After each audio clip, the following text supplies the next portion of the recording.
I'm Julius Kamau, the Chief Conservator of Forests, Kenya Forest Service, and today I'm here to represent the Cabinet Secretary, Minister of Environment and Forestry, Honorable Kiraiko Tobiko, who happens to be out of the country with the current COP26, which is happening in Glasgow. And we are happy as a Ministry of Environment and also the Kenya Forest Service for this invitation by the Dedan Kimathi Foundation, and also with partnership with Nairobi Water, especially today because we are being hosted in the dam, Sosomua Dam, which is actually also in the jurisdiction of Nairobi Water. And as a Kenya Forest Service, it's a privilege to see today partnerships can work.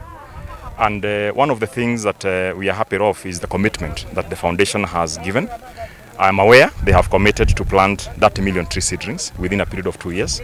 And within this month alone, they have committed to plant 3 million tree seedlings. And so far, they have planted about 600,000 tree seedlings. In leading to this event in the last couple of weeks, they have been able to mobilize. And even today, as we are speaking here, we are still planting about 25,000 tree seedlings. And this is towards the celebration of one of our freedom fighters, one of our hero, Dedan Kimathi, in marking 101 years. And we are privileged as a government and as a ministry and Kenya Forest Service because many times they would have chosen to celebrate this 101 years in a different way.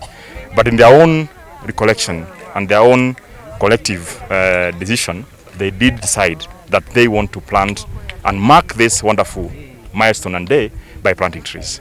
And therefore, having come here today to be part of this is a privilege and honor as a country. And also, it rekindles our consciousness as a nation and as a country, as a people, that whatever we do, we must do it selflessly.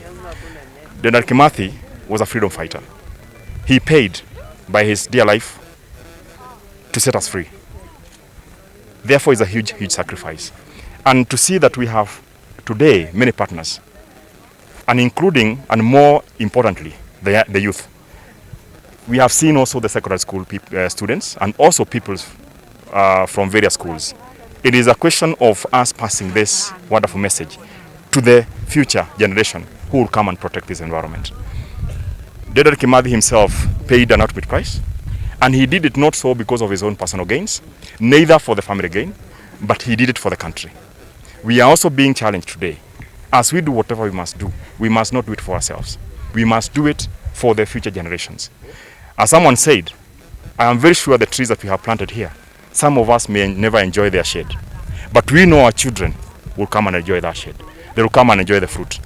And therefore, I see a very big connection between what we are doing today, the tradition and the culture, and also in principle, during the Mau Mau movement, the safe haven for these fighters was in the forest. The caves were in the forest.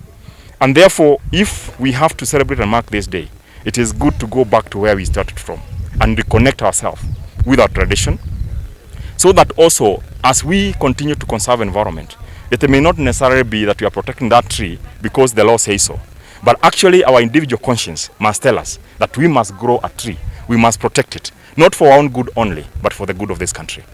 I have traveled this country in a couple of months, and I can tell you, when I'm here today and it's even raining and the weather is like this, the people of this area must be able to be thankful that they are able to have water, have rain. In some of the part of this country, we don't have the luxury of water. And therefore, as Kenya Forest Service, when we pursue our goal to protect our forest, to be able to prevent illegality from happening, to ensure that we plant trees that grows, it is not the benefit of the Kenya Forest Service or the government, but the benefit of the people. In any case, the forests are owned by the people. We are just the stewards. And to see a movement of the foundation, the government entities, private sector, banking industry, the students, all of us gathering together, and including, more importantly, the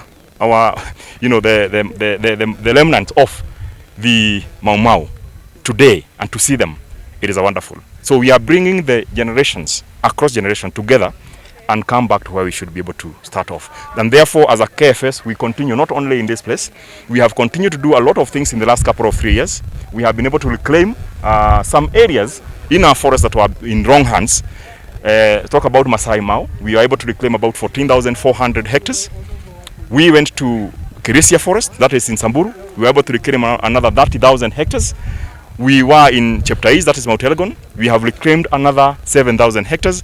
So far, about 55,000 hectares of forest are now back in safe hands. And these were lands that were actually being taken by individuals who want to benefit themselves. But we are saying that cannot happen. We must protect the heritage of this country, not for ourselves, but for the future. It's a war that we must win, because even those who are ahead of us, they wore courage and commitment, and they have a conviction that is a war they must win. We also today, I'm telling everyone, we must have the courage to fight for our environment, because without environment, there is no water. Without environment, there is no clean air. Without proper forest catchment area, even the water that Nairobi Water is pumping to our own pipes, it will not be there. And therefore, the critical role that forestry plays in terms of conserving our catchment areas cannot be gainsaid.